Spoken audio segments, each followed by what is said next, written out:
El Evangelio del sacrificio de Abraham.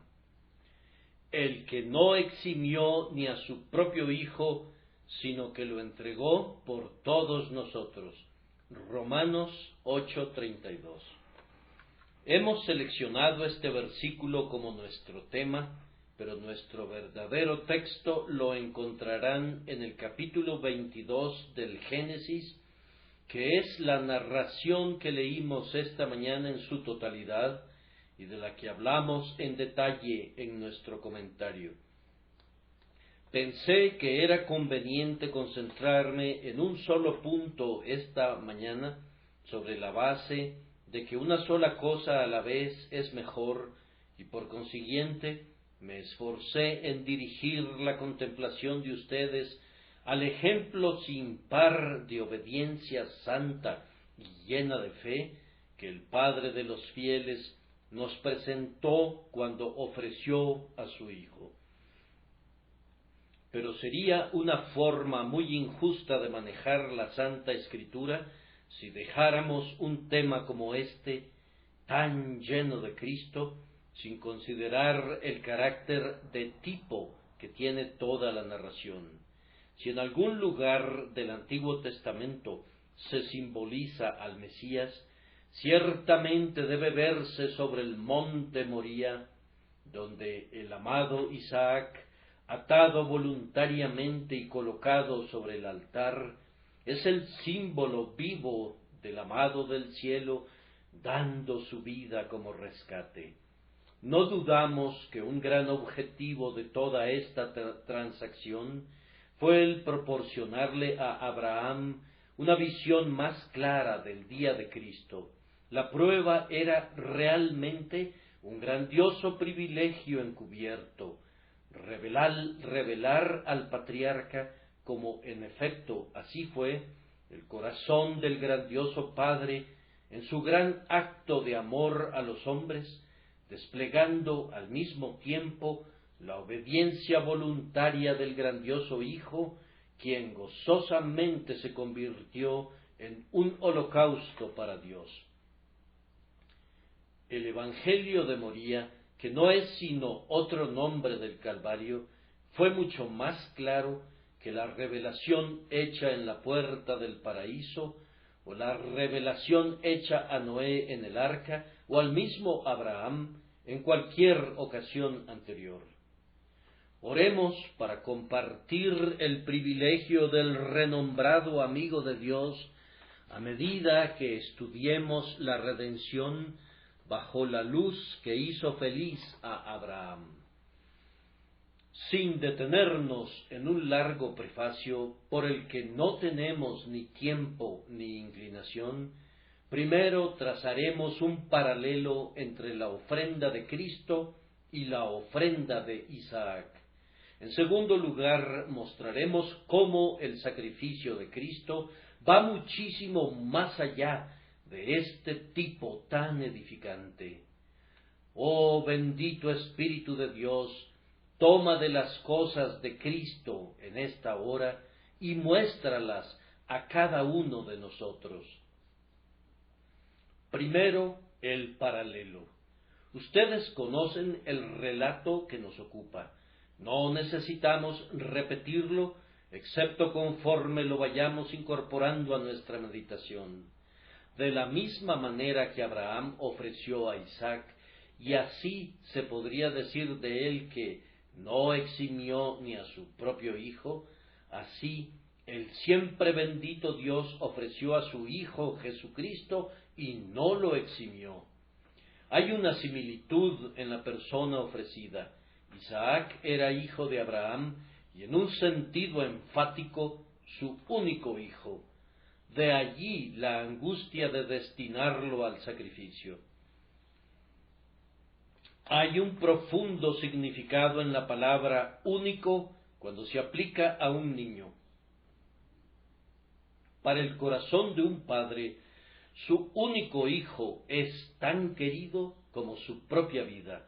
Ni el oro de Ofir, ni las brillantes joyas de la India se pueden comparar con él. Quienes han sido bendecidos con una aljaba llena de flechas, es decir, que tienen muchos hijos, encontrarían que es sumamente difícil, si uno de ellos debiera serles arrebatado, decidir quién de todos sus hijos debe ser.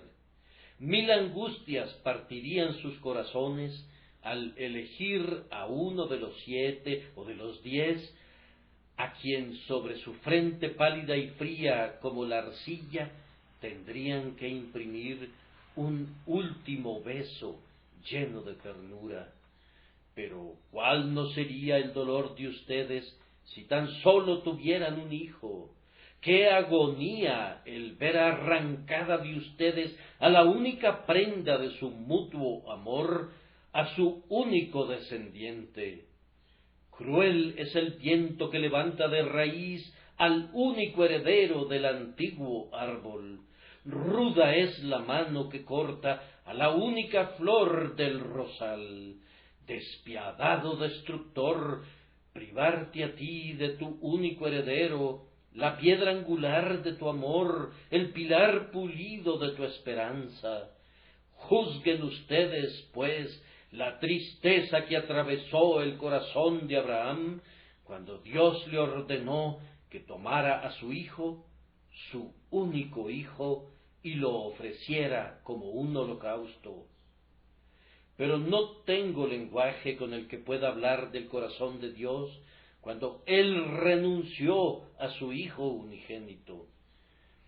En lugar de intentar lo imposible, me debo contentar con repetir las palabras de la Santa Escritura, porque de tal manera amó Dios al mundo, que ha dado a su Hijo unigénito, para que todo aquel que en Él cree no se pierda, mas tenga vida eterna. Nada sino un amor infinito hacia el hombre pudo haber conducido a Dios a lastimar a su Hijo y exponerlo al sufrimiento. Jesucristo, el Hijo de Dios, es en su naturaleza divina uno con Dios, de la misma manera igual y eterno como Él, su unigénito Hijo de manera misteriosa y desconocida para nosotros.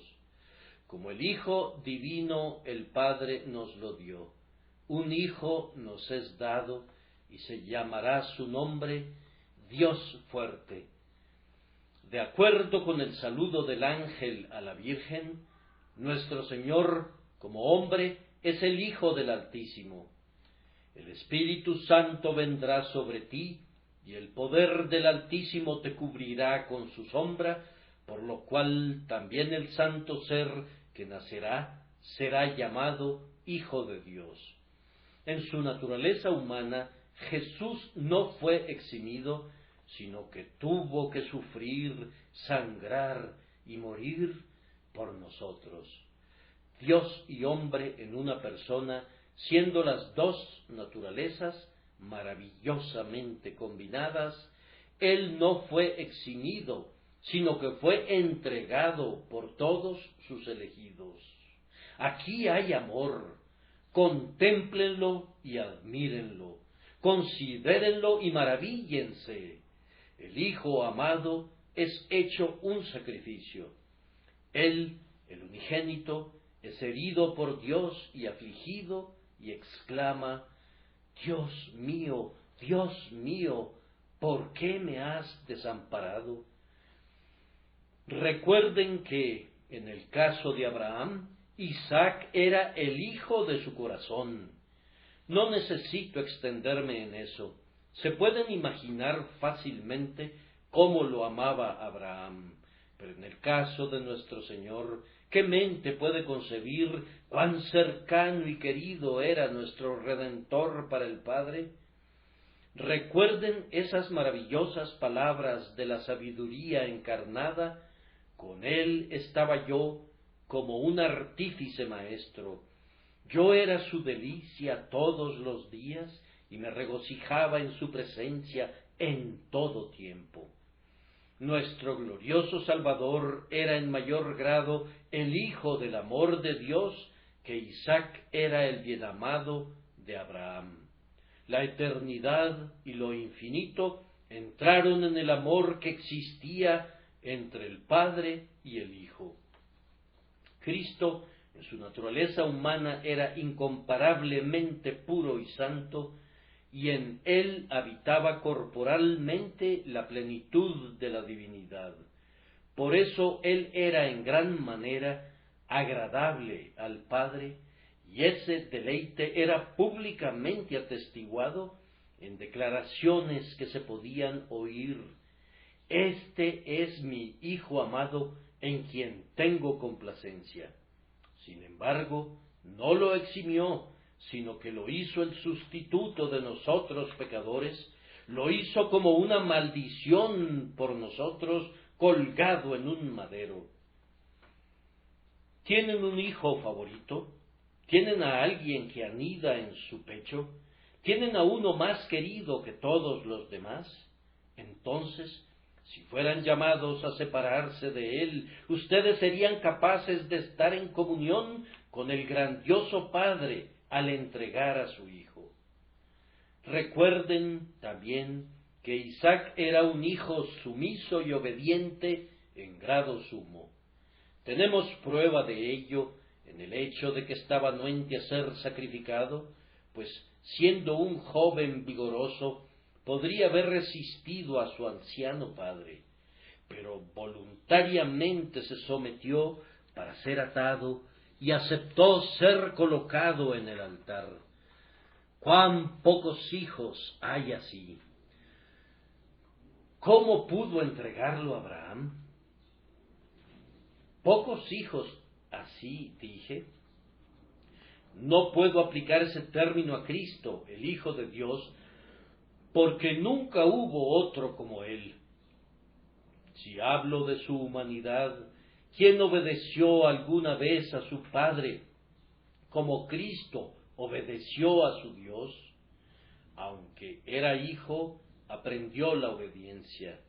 Era su alimento y su bebida hacer la voluntad de quien lo había enviado. ¿No sabíais, dijo, que en los asuntos de mi Padre me es necesario estar? Y, sin embargo, a este hijo obediente, a este hijo de hijos, no lo dispensó Dios, sino que desenvainó su espada contra él y lo entregó a la agonía y al sudor sangriento, a la cruz y a la misma muerte. ¡Qué poderoso amor debió haber conducido al Padre a esto! Es imposible medirlo. Tan extraño, tan sin fronteras fue su amor, que se apiadó de los hombres moribundos, que el Padre envió a su Hijo, su igual, para darles vida nuevamente a ellos. No se debe olvidar tampoco que alrededor de Isaac se agrupaban misteriosas profecías. Isaac debía ser la semilla prometida por la que Abraham viviría para la posteridad y por siempre sería una bendición para todas las naciones. Pero qué profecías se acumulaban sobre la cabeza de Cristo, qué cosas gloriosas se dijeron de él antes de su venida. Él era la semilla conquistadora destinada a romper la cabeza del dragón. Él era el mensajero del pacto, sí, el pacto mismo. Fue profetizado como el príncipe de paz, el rey de reyes y el señor de señores. En él había más revelación de Dios que en todas las obras de la creación y de la providencia. Sin embargo, esta persona augusta, este heredero de todas las cosas, admirable, consejero, Dios fuerte, Padre eterno, príncipe de la paz, debe inclinar su cabeza al golpe de la venganza sagrada, siendo entregado como la víctima propiciatoria para todos los creyentes, el Cordero de nuestra Pascua, la víctima por nuestro pecado. Hermanos, he dejado las aguas poco profundas y me interno en alta mar esta noche. Nado en una gran profundidad, no encuentro fondo y no veo la costa. Me hundo en profundidades de admiración.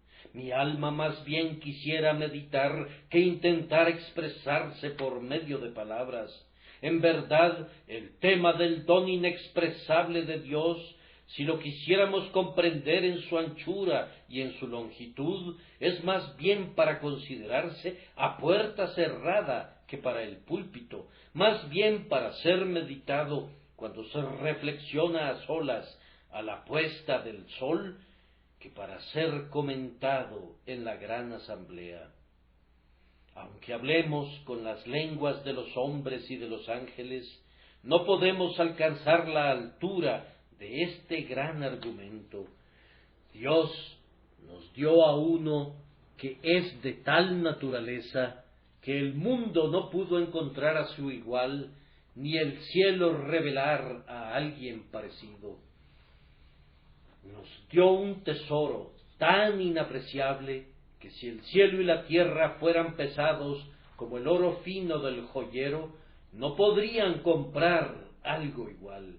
A nosotros se nos dio al que sobresale entre 10,000 y al todo deseable.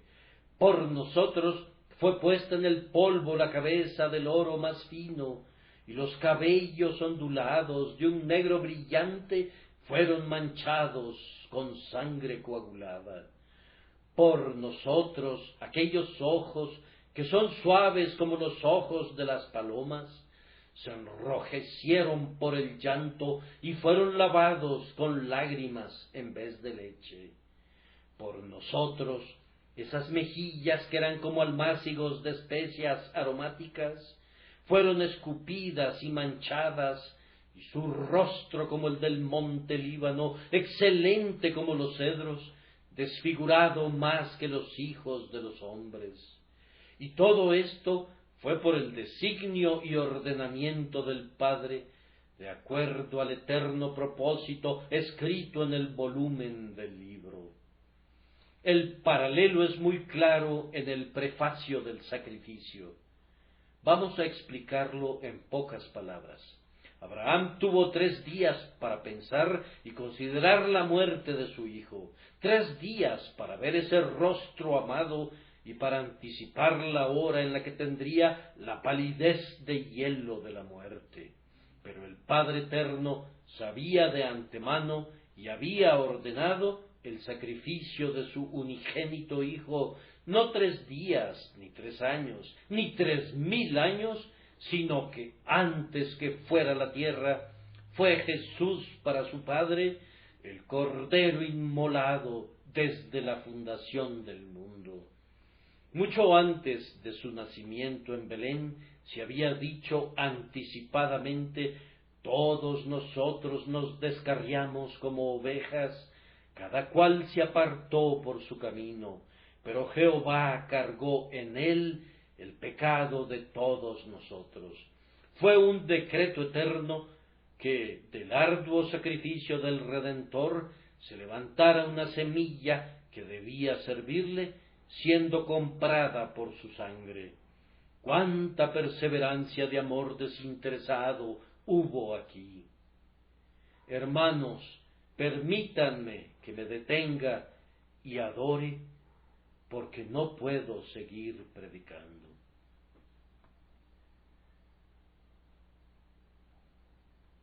Siento vergüenza ante la presencia de un amor tan maravilloso. No puedo entenderte, oh grandioso Dios. Yo sé que no te mueven las pasiones, ni te afecta el dolor como les afecta a los hombres. Por consiguiente, no me atrevo a decir que sentiste tristeza ante la muerte de tu hijo. Pero, oh, sé que no eres un Dios de piedra, impasible, inconmovible. Tú eres Dios, y por consiguiente no podemos concebir cómo eres. Pero, sin embargo, tú te comparas a ti mismo con un padre que tiene compasión de un hijo pródigo. Nos equivocamos, entonces, si pensamos en ti como angustiado por tu Hijo amado cuando fue entregado a las angustias de la muerte?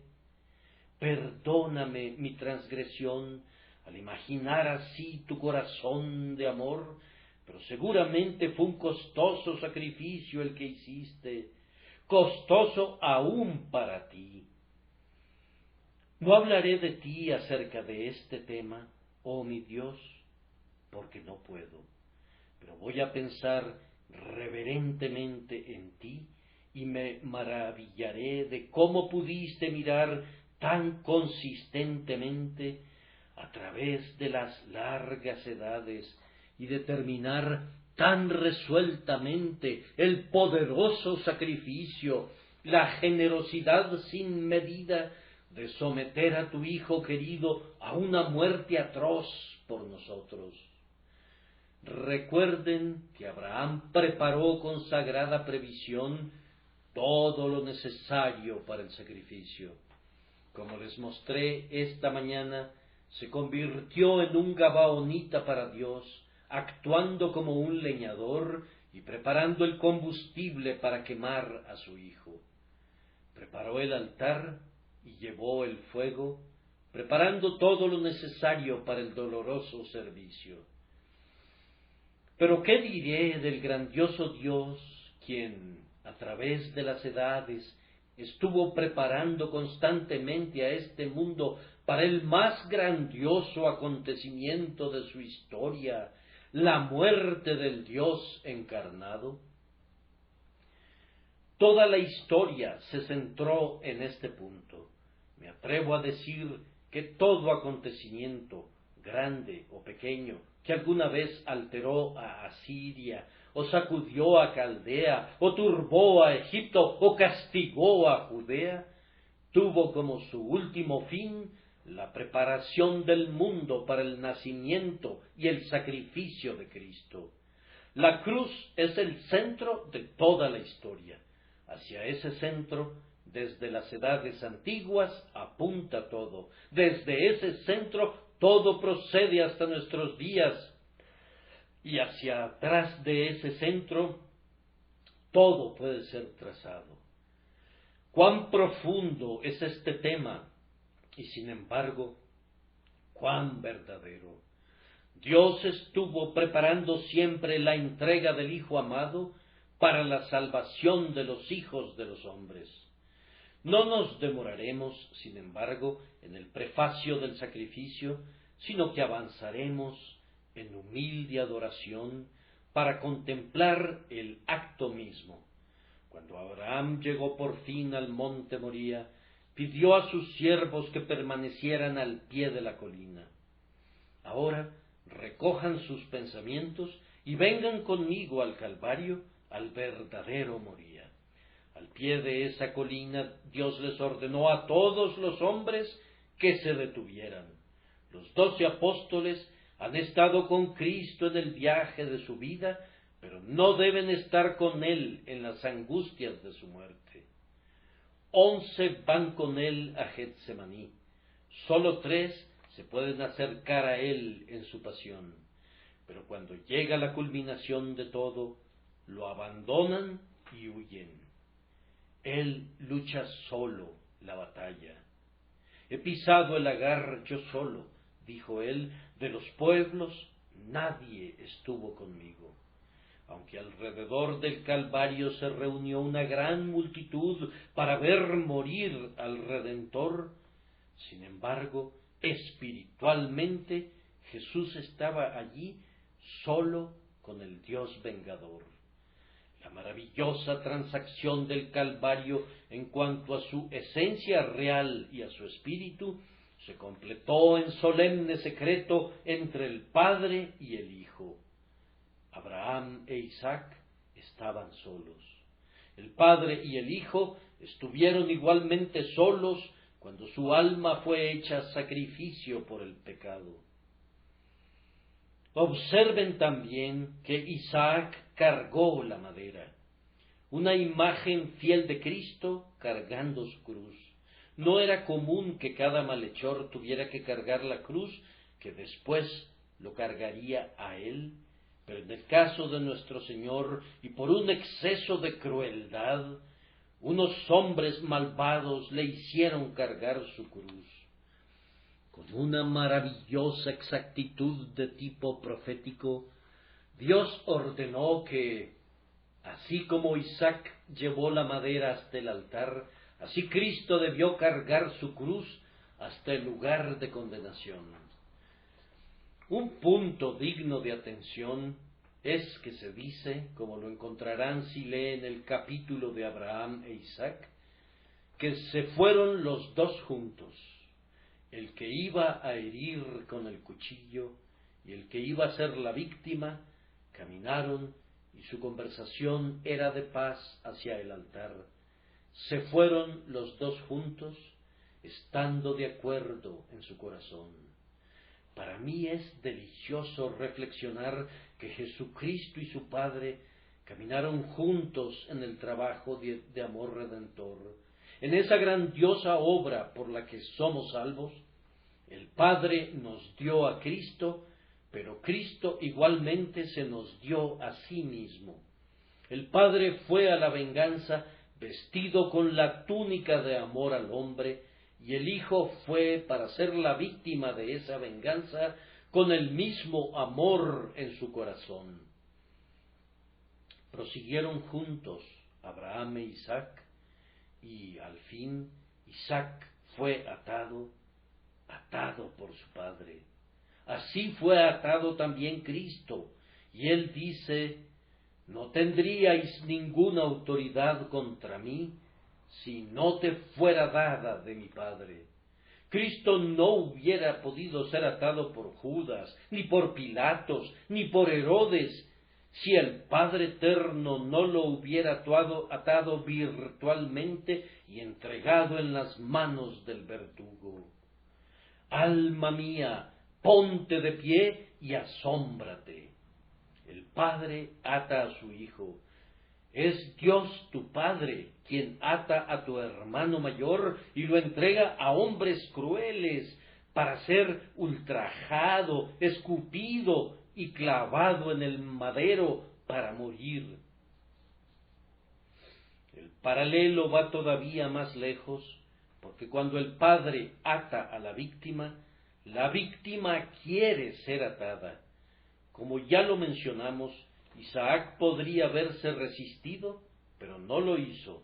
No hay huellas de resistencia, no hay ni siquiera señales de un susurro. Lo mismo ocurrió con Jesús. Fue con júbilo hasta el lugar del sacrificio, deseoso de entregarse por nosotros. Él dijo: nadie me quita la vida, sino que yo la pongo de mí mismo. Tengo poder para ponerla y tengo poder para volverla a tomar.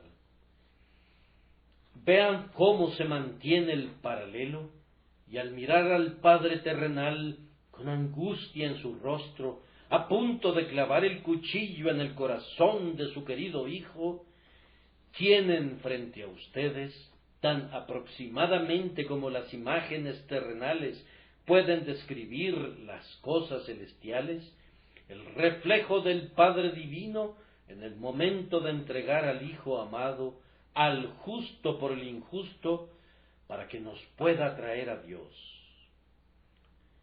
Aquí hago una pausa. ¿Qué más puedo decir? No es, como dije antes, un tema para las palabras, sino para las emociones del corazón, para los besos de sus labios y las lágrimas de su alma. Pero el paralelo todavía se mantiene un poco más. Después de haber sido suspendido por un momento, Isaac fue restituido otra vez. Estaba atado y colocado sobre el altar, el cuchillo estaba listo y en espíritu había sido entregado a la muerte, pero fue liberado, dejando ese hueco en el que Cristo no es tipificado completamente por Isaac, sino por el carnero. También fue liberado Cristo. Él vino otra vez el Hijo viviente y triunfante, después de haber estado muerto. Isaac fue tenido por muerto 3 días por Abraham, y al tercer día el Padre se gozó al bajar la montaña junto con su Hijo. Jesús estaba muerto, pero al tercer día se levantó otra vez. Oh, el gozo en la cumbre de esa montaña, el gozo de los dos cuando se reunieron con los siervos que estaban esperando, ambos librados de una gran prueba. Pero, no puedo decirles cuánto gozo había en el corazón de Jesús y el grandioso Padre cuando terminó el tremendo sacrificio y Jesús había resucitado de entre los muertos. Pero, hermanos y hermanas, lo sabremos un día porque entraremos en el gozo de nuestro Señor. Es una cosa atrevida hablar de Dios como movido por el gozo o afectado por la tristeza, pero como no es un Dios de madera y piedra, no es un bloque insensible, podemos declarar, hablando a la manera de los hombres, que Dios se agradó con sumo gozo por su Hijo resucitado, y el Hijo se gozó porque su gran obra había sido cumplida. Al recordar ese pasaje del profeta en donde Dios habla de sus santos y declara que se alegrará por ellos con cantos, ¿qué pasa si digo que mucho más lo hizo por su Hijo y apoyándose en su amor, se alegró por el resucitado con júbilo y cantos? ¿Qué siguió después de la liberación de Isaac? Ustedes han escuchado esta mañana que a partir de ese momento el pacto fue ratificado. Justo al pie de ese altar, el ángel declaró el juramento en el que Dios juró por él mismo. Queridos hermanos, el Salvador resucitado, después de haber sido sacrificado, ha confirmado el pacto de gracia, el cual permanece firme para siempre sobre las dos cosas inmutables por las cuales es imposible que Dios mienta. Isaac también había sido ese día el medio para mostrar a Abraham la gran provisión de Dios. Ese nombre, Jehová Jireh, fue nuevo para el mundo, fue entregado a los hombres ese día desde el monte Moría, y en la muerte de Cristo los hombres ven lo que nunca podrían haber visto, y en su resurrección contemplan resuelto el más profundo de los misterios. Dios ha provisto lo que necesitaban los hombres. El problema era, ¿cómo pueden ser perdonados los pecadores? ¿Cómo se puede quitar el mal del pecado? ¿Cómo pueden llegar a ser santos los pecadores? ¿Y cómo hacer que quienes son buenos tan solo para ser quemados en el infierno puedan cantar en el cielo?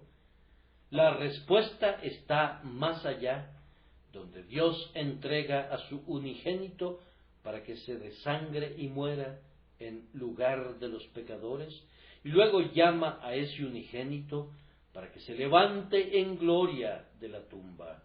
Jehová Jireh debe leerse en la luz que fluye de la cruz. El Señor proveerá es contemplado sobre el monte Calvario como en ningún otro lugar del cielo o de la tierra. Así he intentado mostrar el paralelo, pero estoy consciente, con tristeza, de mi falta de poder. Siento como si les estuviera dando a ustedes simplemente bosquejos, tal como los dibujan los estudiantes, con tiza o carbón. Ustedes deben completarlos. Hay abundante espacio.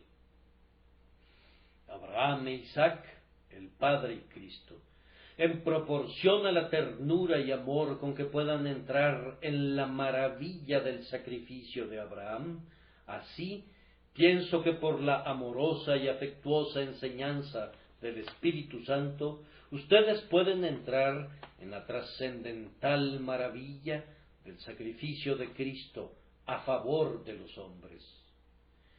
Pero ahora, en segundo lugar, tengo que sugerir algunos puntos en los que no se sostiene el paralelo.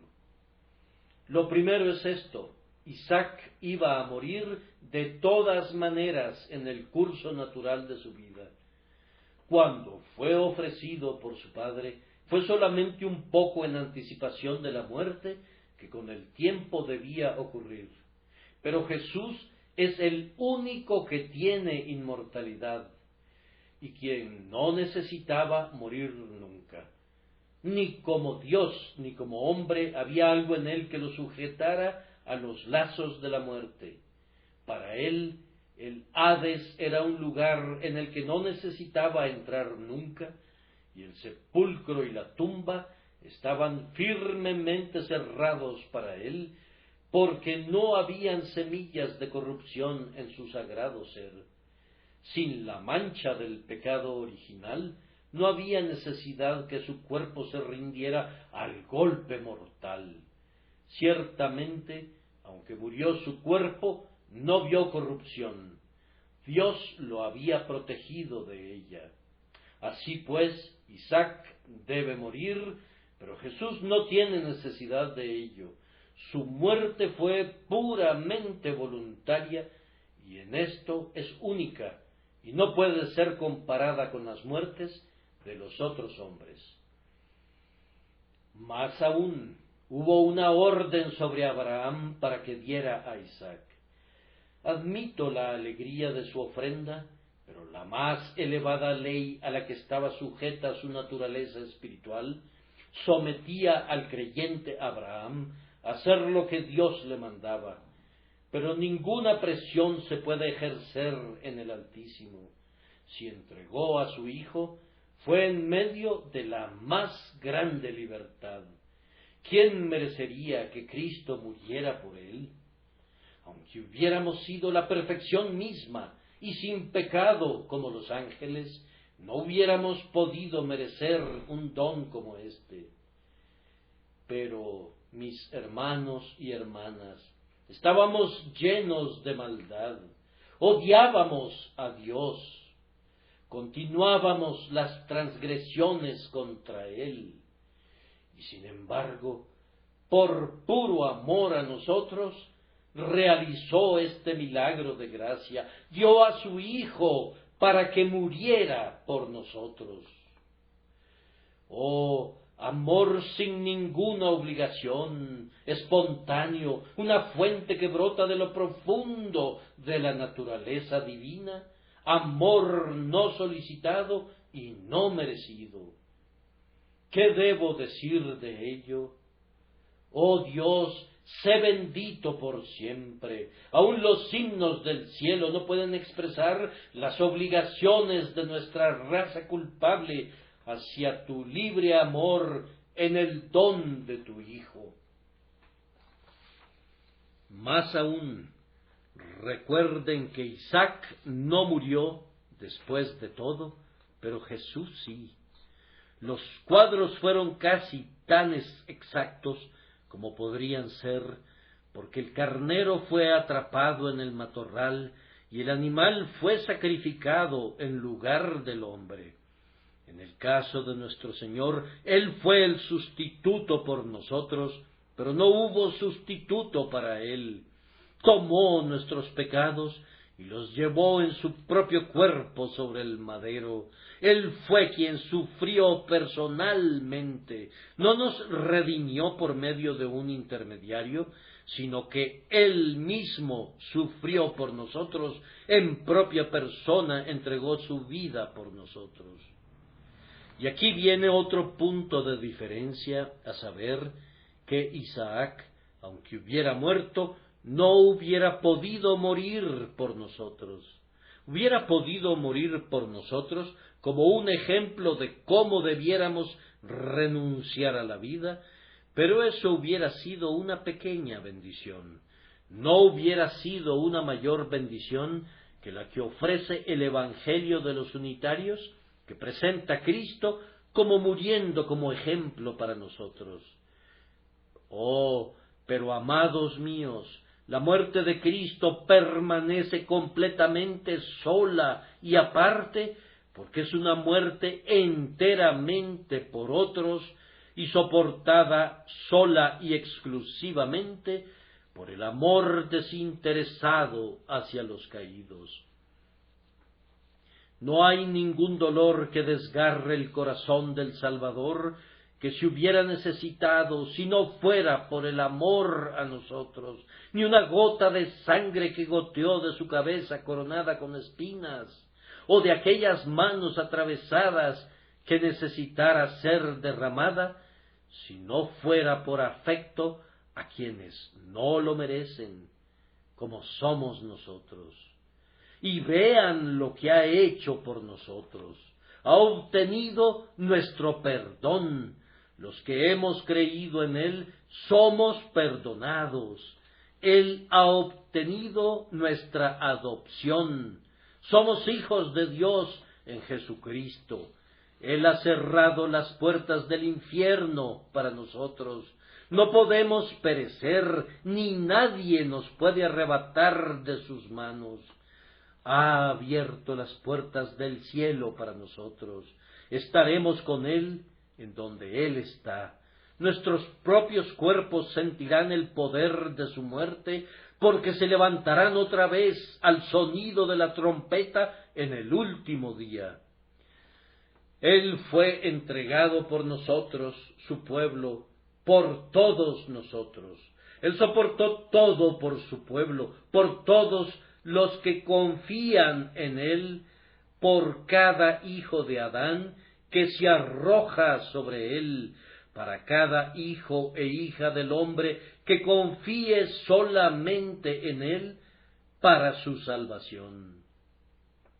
Fue entregado por ti, querido oyente. ¿Tienes tú parte en su muerte? Si es así, ¿acaso te debo presionar cuando llegas a esta mesa para que pienses en el don del Padre y en el Padre mismo? Necesito urgirte con ojos llenos de lágrimas y con el corazón derretido cuando recibes los emblemas de la pasión de nuestro Redentor, para que mires a su Padre y a Él, y con humilde adoración admires ese amor que no he podido describir y que tú no vas a poder medir. Nunca me sentí, creo, en toda mi vida tan completamente avergonzado de las palabras y más listo para abandonar el discurso, porque los pensamientos del amor de Dios son demasiado pesados para los hombros de mis palabras.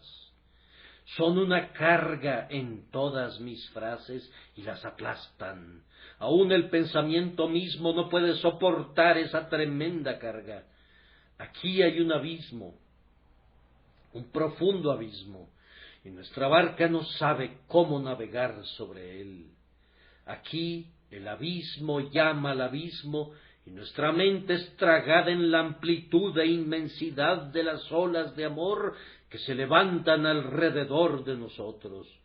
Pero lo que la razón no puede medir, la fe lo puede alcanzar, y lo que nuestro entendimiento no puede comprender, nuestro corazón lo puede amar, y lo que no les podemos decir a otros, lo podemos susurrar en el silencio de nuestros espíritus para nosotros mismos, hasta que nuestras almas se inclinen con la más humilde reverencia ante el Dios cuyo nombre es amor. Para terminar, siento que debo decir que puede haber alguien para quien esto no es más que una historia sin sentido. Ah, mi corazón se quebranta cuando pienso en ustedes que continúan pecando contra su Hacedor y lo olvidan cada día, como lo hace la mayor parte de ustedes. Su Hacedor da a su propio Hijo para redimir a sus enemigos, y viene a ustedes hoy y les dice que si ustedes se arrepienten de sus pecados y se confían en las manos de su Hijo amado que murió por los pecadores, serán salvos. Pero, ¡ay!, no quieren hacerlo. Tan malo es el corazón de ustedes que se vuelven contra su Dios y se vuelven contra su misericordia. Oh, dicen, ¿no me volveré contra él ya más? ¿Se ha avivado la ternura de ustedes? ¿Desean ser reconciliados con el Dios al que han ofendido? Pueden ser reconciliados, van a ser reconciliados hoy si ustedes se entregan a Dios, su Padre, y a Cristo, su Salvador. El que crea en Él no perecerá, sino que tendrá vida eterna, porque este es su Evangelio.